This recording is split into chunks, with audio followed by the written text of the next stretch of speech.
VAT on school fees, the end of their charitable business rates relief, a big hike in employers' national insurance contributions, falling pupil rolls. It is no exaggeration to say that independent schools in England have had a very tough couple of years financially. These pressures have already forced some independent schools to close. But what if, rather than closing, these struggling schools became state schools instead? That may sound outlandish, but as my new report for the Private Education Policy Forum shows, 27 independent schools have jumped from the independent sector into the state sector since 2007, either as academies or free schools. So why did these independent schools decide to move into the state sector? What obstacles did they face along the way? And crucially, have these former independent schools become successful state schools? To discuss this new report, I'm delighted to be joined by my co-author, Dr. Tilly Clough, a lecturer in law at Queen's University Belfast. I'm Tom Richmond, and to find out how an independent school can become a state school, let's go inside your ed.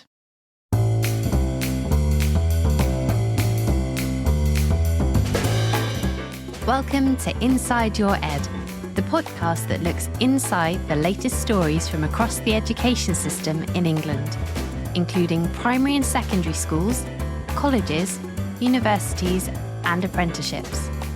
You can listen to all our past episodes, subscribe to future episodes, and get in touch by visiting insideyoured.com.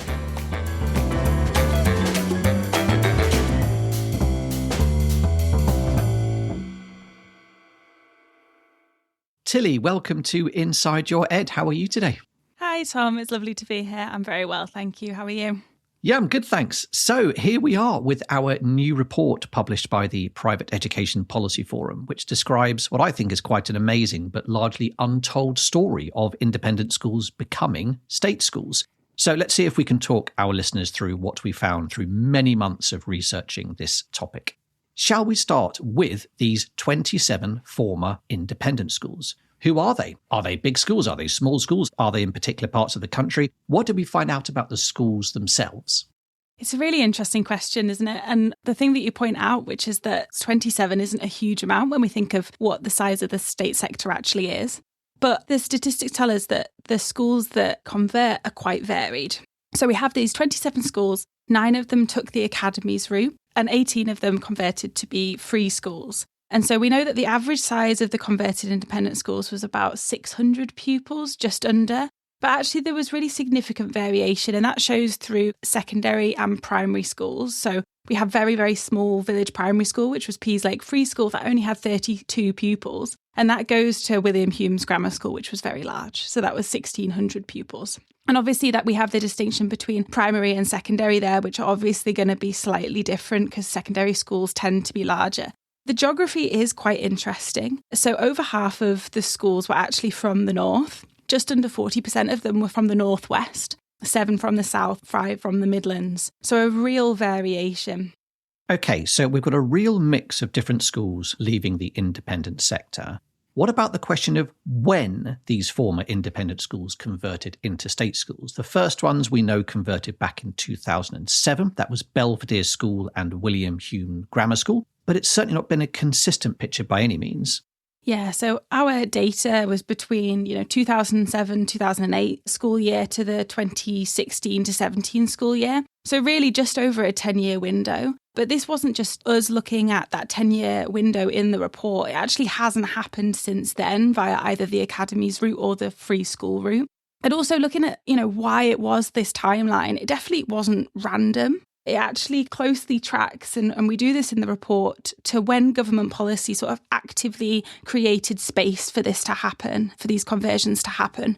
We have this kind of clear peak in the data in the late 2000s, early 2010s. And actually this is shown quite nicely between the two routes. So the Academies programme, that kind of expanded with this kind of formalisation under the Academies Act 2010. And that sort of created a viable route under the Academies route. The free school programme briefly encouraged this new state provision, so happened slightly after that as well. But we know that the conversions really slowed dramatically. And we have a situation where technically some of these routes still do apply. You technically could still go down them. But actually we had this policy shift away from this kind of structural expansion. We had, the increase in multi-academy trusts. And we had this reduced political focus, especially on those free schools. So the timeline isn't necessarily random. We have these areas of government policy which created the space for them, for the schools to switch. But it is really interesting to see that this happened over this broadly 10-year period and then hasn't really since then. You mentioned these two different conversion routes for independent schools then. They could switch to becoming a state-funded academy, or they could become a free school, which is essentially a brand new academy. Did that actually make much of a difference to the converting school? Did it really matter which route they chose for joining the state sector? It really mattered in how the conversion process worked, I think is probably the main difference that we'd identify. So with the academies route, it was quite interesting. The significant difference is that it converted the existing school directly. The free school routes were slightly different. It actually required closing the independent school and then creating a new legal entity. And you may think that that's just like a technical legal definition, but actually the difference is quite interesting. So on the academies route, it's more flexible. It was often tailored more case to case. It was more, engaging directly with government and discussing what might be necessary. Interestingly, and this is something we picked up in the report, these early discussions could actually take place privately. You had this element of privacy in the academies route, which worked quite well with this tailoring them case by case. It was generally slightly quicker, and you could say that it was more discreet, mainly because of this private element. But there's less information available about the academy's conversion, and that really stands in contrast to the free schools route. So the free schools route, like I said, required closing the independent school and technically creating a new legal entity. But it followed a more formal, standardised application process. And those are the applications that are available that we had a look at for the report as well. So you could say that that's more public. Obviously, there are some things that are redacted as they have to be, but they're out there for people to read. You could say that that is slightly more bureaucratic, the fact that we have this kind of standardised application process. And interestingly, it required kind of clearer evidence of parental demand and also having consultation with people prior to the conversion process. So because the academies route was a bit more private, the fact that you could have these initial discussions independently, sometimes it was seen as being slightly more secretive up until that point where you let everyone know, versus the free school, which really had emphasis on actually asking people and consulting about it. So long-term outcomes that we discussed in the report weren't fundamentally different, but actually the process itself of the conversion was slightly different, and not just in kind of a technical legal way, but also in a kind of practical what actually happened and what they actually had to sort of jump through to get that conversion through as well. To recap then, we've got two ways in which independent schools could become state schools, each of which comes with some pros and cons for the converting school. But that doesn't answer the question of why they would want to become a state school. I think it's fair to say that many people perceive independent schools to be wealthier and better resourced than state schools, as their school fees are typically much higher than the funding available for state schools. So why would these independent schools want to give that up and join the state-funded sector instead? It's a really good question, and it's one that we focused on quite heavily in the report. There are some caveats to this, which is that we had interviews in this report, we looked at lots of different documents, but because there were few documents, and also because it's very good and well to publish after the fact, this is the reason you did it, we have to be careful about how confident we can actually be about the reasons they gave, right? Because, if you're trying to present your school in a certain way, potentially it might not be necessarily the whole truth. I think generally people perhaps assume that it's just down to financial viability and sustainability. A school was in financial distress and declining pupil numbers, and therefore they wanted to shift. In reality, financial incentive was a part of it, but also we have the element of actually returning to social mission and return to founding values that we found was really prevalent in these reports. So there was a financial initiative to convert, which could go hand in hand with these financial difficulties. So academy converters were eligible for a £25,000 starting grant. We also have evidence such as King's School in North Tyneside. They had £5 million of debt written off post-conversion. So there is potentially a financial incentive there. And this could maybe go hand in hand with some schools that were facing financial difficulties prior to conversion. Polham Hall School in Darlington, they openly said that they were struggling financially. The then head actually had a really interesting quote that we found, which said that they had started looking at alternatives because before they got to the point of no return. So it's interesting, and these financial difficulties definitely played into that as well. A few schools mentioned specifically that they were unable to meet the demand of bursaries. But also we have these elements of cost of salaries, and it mimics some of the conversations that are had in media at the moment about the higher employer NI contributions, national minimum wage increases. It maybe mimics those as well. William Hume Grammar School said that they had falling pupil numbers. Their enrolment had fallen from kind of 700s to 400s, so that could have also played a part in that. But also the financial difficulties, although that they were certainly there for some school, wasn't the entire story. So we actually have this kind of return to founding values, which was a really interesting finding for the report, which is that some schools actually wanted to extend who they educated to educate the broad cross-section of society rather than those that could just afford fees. Liverpool College is probably the best example of this. They said that the original mission of theirs was an education to everyone in Liverpool, and due to the fees that they had introduced, they were moving away from that. So the head teacher said that they would kind of make the case that this would improve and drive social mobility in Liverpool, and therefore that's one of the reasons that they wanted to go through this conversion. We also have some other miscellaneous ones that we also found really interesting. Bradford Girls Grammar School said that they were meeting an urgent need for more primary and secondary school places in Bradford, which just shows that it's the context-specific area of the local authority that might make this more of an option for some schools rather than others. OK, let's move on to what happened to these independent schools as they attempted to move into the state sector, because it was a bumpy ride at times for a lot of these converting schools. First, you've already mentioned parents. What did parents make of all of this? They've obviously decided to send their child to an independent school, only to find that apparently it wasn't going to be an independent school anymore. Well, one of the quotes that we have is that some parents were horrified, and that was in Belvedere School. So there were certain situations where parents were quite concerned about the change. Obviously, you're sending your child to one school and then it's changing into another. And that isn't just necessarily its conversion between the independent and the state sector. That's just, expectations for school and this big change that might actually impact your child's education as well. It's hard to tell what all parents thought, but especially on the free school conversion route, we're actually quite lucky. We have these consultations that they had to take place, and they're actually in the documents, so we can find out quite a lot about that. So although we have these potential negatives, like in the horrified parent in Belvedere School, some of the data actually tells us that generally parents found it to be okay. So there's an example of Priory Primary School, and they reported that actually only 7 out of 400 odd were actually against the conversion into a state school.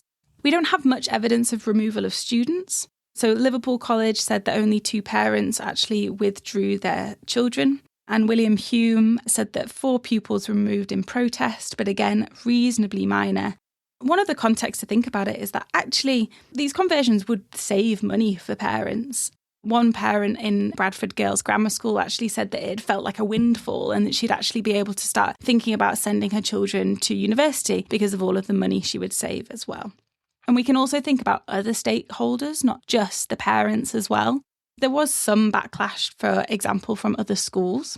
An example of that would be the King's School and Priory primary conversion. And all but one of the 20 local primary schools in the area responded that they were against the process.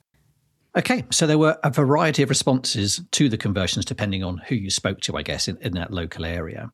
Another very interesting area for me was around admissions, because independent schools can and almost always do use different admissions tests and policies to select pupils that they want to admit. But that's clearly no longer possible if you become a state school, apart from a handful of exceptions, of course, like grammar schools. So how did these independent schools respond when they were forced to give up selective admissions? So it is a big structural shift that we have to think about. Independent schools typically select pupils by academic ability. It's not always the case, but that is generally the assumption. They have adapted in kind of 3 main ways, and there are certain ways that you can have. Obviously, you can't have full selective admissions, but you can have certain elements. So you could use fair banding, which is using entrance tests to not to select the highest scores, but to ensure a balanced intake. You also have several former independent schools actually used the option to select a small proportion of pupils by aptitude in specialist area. So whether your school is a specialist in music, sport, or modern languages, for example, you can select up to 10% on the aptitude in that way. So sometimes schools use that. And also you can, broaden and embrace the broader intakes as well. So the loss of this kind of academic selection is a significant change for the independent school to go through. And there are some ways that they can kind of emulate that while being in the state sector. But the evidence suggests that it's not insurmountable. So not only was the loss of selective admissions a potential barrier for these schools, another barrier was the lack of any real advice or guidance from government about how to manage the conversion process. You might think the government would offer plenty of support, given that they've, at least in theory, agreed for these schools to switch sectors. But what was going on here? Why were these schools largely left to their own devices, do you think? It's a really good question. I think this is one of the things that surprised us the most when we were doing the research for the report. One of the key elements, and I think that the reason why this was the case, was that it was a real unknown. So lots of schools were going through it at the same time, not necessarily communicating with each other or feeling like they could communicate with each other, or those that had come before as well. So there were lots of conversations, but there was no centralised guidance that I think many schools identified would have actually been really helpful. Because there were lots of changes that they were having to go through. They were moving to a new regulator. For many of them, Ofsted, we were having to look at lots of different kind of performance metrics that they didn't have to operate by in the independent sector. So there were so many different things that they were having to change. Actually, being able to talk to a school that had done it before would have been really, really helpful. And I think identifying that it was largely a structural issue. Conversions obviously were rare, but these two routes operated quite differently. So free schools could definitely learn from academy converters, but there were real significant differences in how they were going to do it. And schools that found even informal discussions with other schools found it easier to identify some issues they may run into. So many converting schools reported that they'd have unclear advice, conflicting advice, limited understanding of kind of the realities of the state sector. And like I said, little preparation for Ofsted, the kind of government's demands and what changes it. Also the national curriculum, which they didn't have to abide by before, and that being quite difficult without the support. Okay, so these former independent schools definitely did not have it easy as they were attempting to convert into a state school. Let's turn our attention now to what happened next after these schools converted, because it's all very well becoming a state school, but it feels really important to ask whether these former independent schools have become successful state schools. Let's start with primary schools. Only 14 of the 27 former independent schools offered primary education, but for those that did, what can we say about how they performed? So like you said, there were only 14, which is obviously a very small sample. But actually we found that there was a small advantage of converted schools versus the state schools in their locality. So the statistic is nearly 70% of pupils reaching the performance benchmark compared to 60% of all pupils attending the state-funded schools in the same local authorities. And that's also an increase on the national average as well. Yes, so we took a look at the percentage of students who could read, write and count by the age of 11, and it did look like there was a small performance improvement for the former independent schools, but not a huge one. For secondary schools, we also had lots of data to explore, including headline performance measures such as Progress 8, Attainment 8, and the percentage of pupils getting good GCSEs in English and maths. So, Tilly, how have the 20 former independent schools that offer secondary education fared in terms of their exam results? Actually, these 20 schools outperformed local state schools in both the Attainment 8 and the GCSE scores. So it certainly tells us something, although obviously we have to acknowledge there's only 20 to measure, which is quite a small amount as well. In addition to Attainment 8 and the percentage of pupils getting good GCSEs, it looks like in Progress 8 as well, these schools slightly outperformed the national average. And again, it is an average of a small sample, but they were a plus 0.2 compared to a national average of 0 on Progress 8. So again, it looks like there may have been a bit of a performance gap. Tilly, what about Ofsted inspections? Because they form a key part of the accountability system, as you were saying, for state schools in England. What can we say about how these former independent schools have performed in terms of their Ofsted grades? Well, the Ofsted grades actually show something really interesting. We have these very big changes swapping from the independent to the state sector. We have the loss of selective admissions, the lack of support that we've mentioned before. And because of this context, it's probably unsurprising that initially these converted schools found it quite difficult to adjust to what was expected of them. So the statistic is that 9 out of 24 of these schools were judged as requires improvement in their first Ofsted assessment following conversion. And when we look at the reasons for that, we found that the decisions were made broadly over 2 areas. That is, weaknesses in monitoring and supporting pupils, but also insufficient leadership and governance capabilities. And given the significant changes that we've mentioned before, that's probably understandable. There's a lot of different elements going through. We have these external checks, we have statutory assessments, we have Ofsted assessments themselves that these schools didn't have to use before, national curriculum, and also these cultural differences.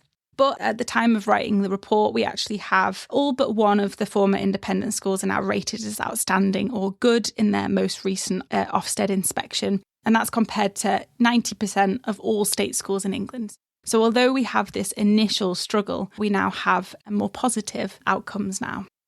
Okay, so it sounds like these former independent schools are generally performing quite well, but then surely it's worth asking whether it's just something to do with the pupil intake at these schools. These schools said they wanted to become more representative of their local communities, that's fine, but maybe these independent schools don't take as many disadvantaged pupils as other schools, which is why they're performing a bit better. So Tilly, what's happened to the profile of pupils at these former independent schools after they converted? Have they really become more representative? It's a really important thing to pick up on. We looked at the free school meal data, which generally signifies kind of low parental income. And we also looked at whether pupils in the school had been classified as having special educational needs and how this has actually changed. And so we compared this with the year of opening, so the earliest available data versus the 2024-25, so really recent data. And the proportion of pupils with special educational needs has more than doubled since these schools converted. So actually only one school had seen their proportion of special educational needs pupils decrease over that period. And if we're looking at the free school meal data, the proportion of those pupils at these former independent schools is actually now almost 70% higher than when it was when they had converted. So we have increases in both of those elements. And actually, this shows quite a significant change. They've dramatically closed the gap on their state sector peers in terms of the profile of their pupils. Yes, those numbers really are quite a dramatic transformation and pretty amazing to see. Okay, so we've discussed why these former independent schools converted into state schools. We've talked about the barriers they faced and the fact they performed pretty well after they've converted. Which brings us on to the question of what now? We think our report is probably the first ever attempt to bring all this information and all these experiences together into one place. And our report then ends with 3 recommendations for what the future should hold.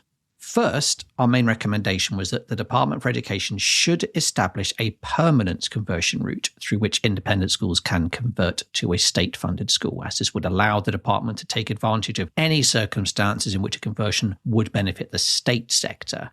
Tilly, the conversion trail has gone cold since 2016, as you were describing at the start. So why would you say that a permanent conversion route for independent schools is now the right way forward? And I think that it really points to the broader conversations that we're having about reform to the independent sector. It's something that is on the mind of a lot of people, and a lot of discussions have been had about lots of different methods. And this is something that has actually happened in the past. And actually the evidence, as we've talked through today, shows that these former independent schools generally performed well in the state sector and has become significantly more representative of their local communities, and also has been something that has worked in these situations. And this isn't something that we think that should happen to every school. This isn't something that wholesale should happen. But in specific contexts, this has been shown to work. And a permanent conversion route would give the kind of flexibility to act where conversion would be beneficial or would work in certain scenarios. It's not about every school should convert, but about enabling government to use them where the conditions suit, and also seeing it as something that has happened before, has worked. We have a bank of knowledge about what to avoid, how to do it properly. And we can use these schools that have done it before to actually make it better this time and make the process more effective. Well, you mentioned making the process better. We, of course, have got 2 previous examples of how schools could convert. And our second recommendation was that we should build a new conversion route based on those past experiences with conversions to academies and to free schools. So, Tilly, what should our newly proposed conversion route look like? We focus mainly on pushing a structured but very practical route, something that we can use as an evidence-based way of things that have worked before. So we have 3 main questions we have to think about: whether this should be a private or a public process, whether this should be tailored like the academies route was, or very standardised like the free school conversion was. And we also have to think about kind of level of government involvement and investment as well. On the first point, whether we want something to be private or public, we know that actually the earlier academy conversations allowed confidential feasibility discussions, which actually some of the schools reported being really helpful, rather than immediately opening this up to everybody to know that this is something that the school is looking at. So obviously we have to balance flexibility and transparency, but these kind of feasibility discussions feels like that would be a helpful way of letting schools have these initial discussions about whether this would be right for the schools without, having to fill out a full report, and that would obviously be then put on the internet. So thinking about whether they should be tailored or standardised, this kind of case-by-case approach of the academies route actually allowed us to adapt to the individual school circumstances. And we also have this standardised process that reduces the kind of burden of it. So if we could find something in the middle, that would be perfect to sort of allow us to reflect the most effective elements of both as well. We also know on the last point about government involvement and investment, obviously the government will have to be involved in any conversions that happen. But some past conversions have involved capital investment or debt write-offs or, a specific amount of money. But these costs obviously should have to be weighed against the kind of expense of everything as well. Yes, certainly within a tight public finances. With the new permanent conversion route in place then, our third and final recommendation was that the Department for Education should establish a peer mentoring network made up of former independent schools that have already jumped across to the state sector. Tilly, why do you think this would be an important initiative within the context of these future conversions? I almost think that this might be the most important thing, which is that when we were discussing with heads that had converted, when we were reading all of these documents, something that they really found was that actually just people to talk to about how do we approach the new assessments, how do we do X and Y, things that you wouldn't necessarily have thought of until you move into the state sector. And I think that this would make this a lot more community forward. It would make it more supportive. Sharing information would undoubtedly be helpful. And, we know that these schools face challenges around governance, financial management, these offset inspections, as we discussed, and, even operating within Department for Education funding rules. So actually, former converters now hold these valuable practical experiences, actual experience of doing this conversion, what worked and what didn't. So the recommendation for the peer support network, it's low cost, it's experience-led, but actually it would offer this kind of more community-forward and supportive environment that I think would be very, very crucial for schools if they were slightly worried about what the process held. And I think that would be really important in a new conversion route. Okay, we are almost at the end of our conversation today, so it's time for my last question. It's been a pretty bruising couple of years for many independent schools, and some have closed due to their financial problems. It's also fair to say the government's relationship with the independent sector has become rather strained due to the high-profile disagreements about policy changes, such as VAT being added to school fees. So, Tilly, given this rather gloomy and sometimes quite acrimonious backdrop, do you think that reopening the conversion route for independent schools to become state schools will attract a lot of interest in the independent school sector? I think that this report's central point is not that all independent schools will make an absolute run for the conversion process, but actually it's not that many schools will convert, but it's that the government should retain the ability to enable it where it will be helpful or it works for that specific context. So context is really important in this area. It matters about the local authority, it matters about the school itself, it matters about the other state schools around it.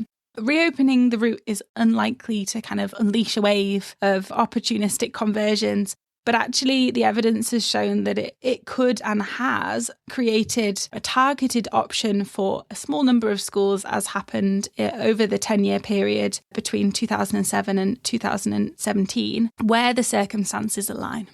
Thank you, Tilly. And thanks so much for coming along to talk about our new report. It was great working with you on this project, and I hope you enjoyed it too. Thank you so much, Tom. I really, really enjoyed it. And that brings us to the end of this episode. If you enjoyed my conversation with Tilly, then please do share it with others and leave a good rating wherever you get your podcasts. You can download our new report called State Expectations from the Private Education Policy Forum website. And don't forget to hit subscribe to make sure you join me when I next go inside your ed. Bye-bye for now.